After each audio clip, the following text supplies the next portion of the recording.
Hey everyone, it's your friend and colleague Jesse Green, and you're listening to another episode of the Savvy Dentist podcast. Now, many of you will be aware that I had my career begin as a dentist in the Navy, and it was such a privilege to be in the Navy because it taught me so many things. One of the things that happened when I was in the Navy, though, is I went to sea at a very early stage in my career, probably earlier than most would have. I graduated in 1994. I spent most of 1995 doing officer training, and then in the beginning of 1996, with barely any clinical practice under my belt, I was sent to sea. And when you go to sea, you're unassisted. You might have a dental assistant, but there's no peer group, there's no mentors, you're it, and there's no help around you. So I had to kind of, in the dental sense, grow up really quickly, learn to make some decisions. And in this particular episode, I want to share with you some of the things I observed being a dentist on a warship. And so, of course, one of the things on a warship, when you get on board a warship, the officers, when they walk up on deck, is you are piped on board. So let's step on board and let's share some of the things that I learned that hopefully are going to be really relevant for you in your practice too. As you can appreciate, a Navy ship has a very finite amount of space. And what that means is every person on the ship has a definite role to play. So before you deploy, there's a briefing. And in that briefing, there's a discussion about what the mission as a whole is.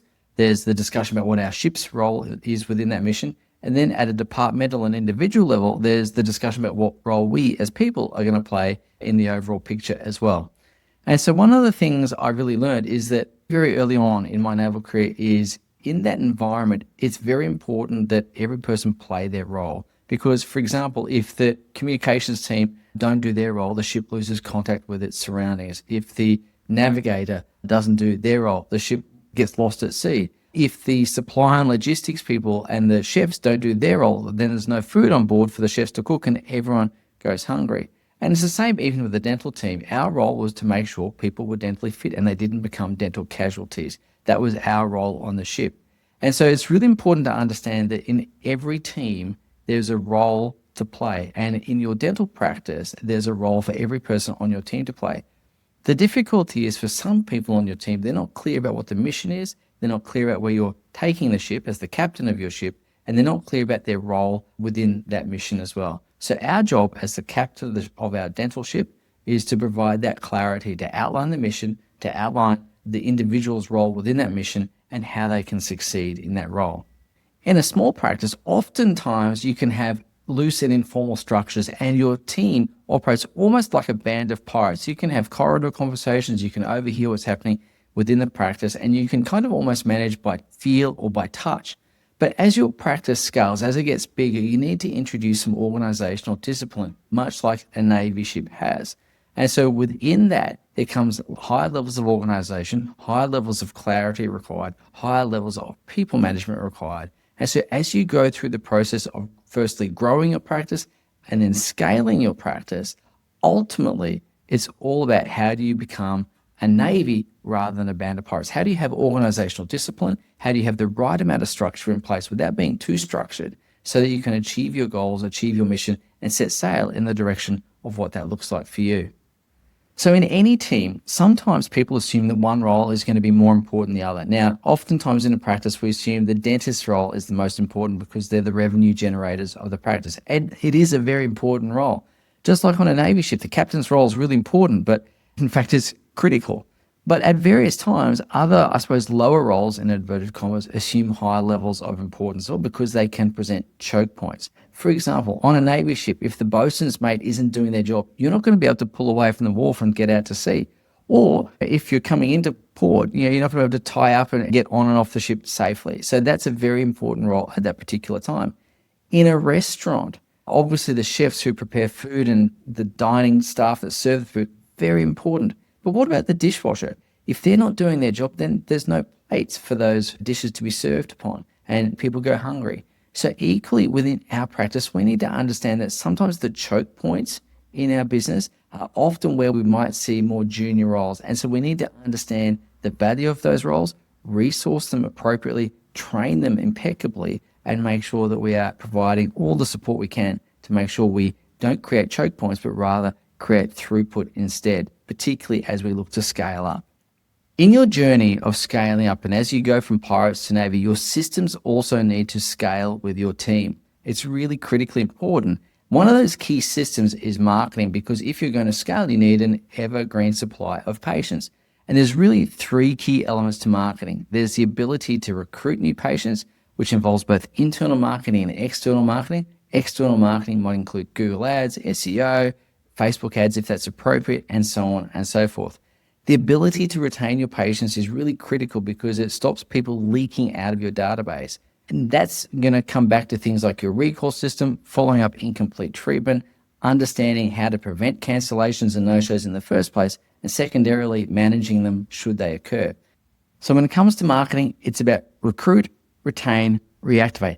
That's it. Every single marketing decision falls into one of those three categories. So as you look to scale up your practice, as you transition from pirates to navies, your ability to build a marketing system that includes all three of those elements is really critical. Most people miss that. Most people focus on one or two and don't get all three. Having all three allows you to grow and make sure that you plug any leaks and keep all the patients in your practice to the best of your ability. So ladies and gents, there's some lessons from the Navy that are going to be really useful to help you grow and scale your practice. Now, I want to shift gear for a second, because in recent weeks, we've been getting quite a few questions coming into the podcast, and I thought we might try a Q&A part of the episode so that if you've got questions, you can email them in and I'll do my very best to answer them for you. We had a question recently from a practice owner called Steve, and Steve, to cut his rather long paragraph short, was concerned that his associate dentists aren't productive enough. And this is a really common concern for every practice owner.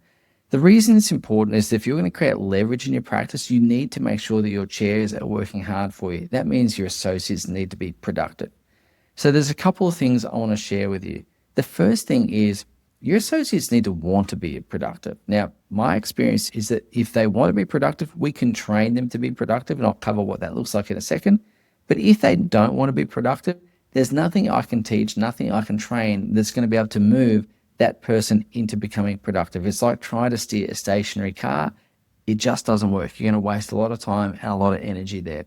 But let's assume for a moment that they do want to be productive. So then really there's three skills they need to master. The first of these is they need to be able to build a book. And what that really means is they've got to develop the skills to be able to rebook patients and make sure those patients show up as per the schedule. So that means things like building value for treatment, understanding rebooking rates, making sure your recall system is working well with a compelling reason to return, all of these sorts of things. But on top of that, not just getting the patient booked in for their next appointment, making sure that the patient understands the value of the next appointment so that they actually turn up. So creating a busy book for themselves is a key skill they need to develop. The second key skill they really need to develop is understanding how to present treatment in a way that is most likely to be accepted. So the key thing to understand about sales is about getting patients emotionally engaged in a future result that's good for them. Okay, that's really key, is it's the future result that's good for them. And so what we need to be able to do is firstly believe what we're selling, right? Now, my experience is if I don't feel comfortable doing a particular procedure, I'm going to tell you that my ability to sell that procedure is going to be in the toilet. So the first thing is to make sure that your associate dentists have a broad clinical repertoire. They have some skills and you have a process for clinical skills development within the practice. Now, that's not going to help case acceptance per se, but it does allow them to expand their scope and to recommend more treatment than they might otherwise. But the key thing is to understand what the patient wants. Patients don't come in asking for a procedure because, let's face it, no one wants a procedure. So what we need to understand is what is the driver of the patient? What's the question or the decision behind the request coming in for particular treatments? So we need to understand what the patient's emotional motivators are, or what their concerns are, because we all make our decisions emotionally, we justify them with logic, and we need to find a way of tying the clinical need back to the emotional concerns of the patient. So that's, again, a key and important principle of sales. The third skill that an associate dentist who wants to become productive needs to master is the ability to do high quality work in an efficient manner.